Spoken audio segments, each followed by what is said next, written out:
ഇതിപ്പോൾ പണ്ടത്തെ കാലമല്ല, എല്ലാം പുതിയ സിലബസാണ്. പലതും തലതിരിച്ചായി.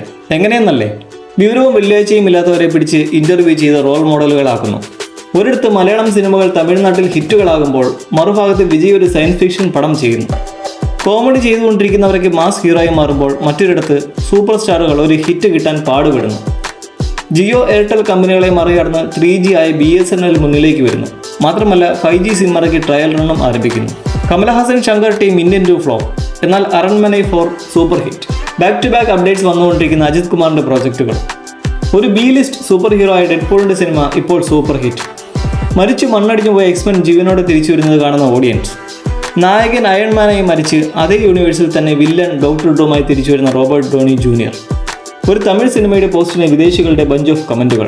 എല്ലാത്തിനുമുപരി സിനിമകളിലോട് സ്നേഹം പിടിച്ചു പറ്റിയ ആൾ ഇപ്പോൾ ഒരു നാടിന്റെ രക്ഷയ്ക്കായി ഇറങ്ങി പ്രവർത്തിക്കുന്നു. എന്നിങ്ങനെ പോകുന്നു പുതിയ കാലത്തെ ഓരോ സംഭവങ്ങൾ.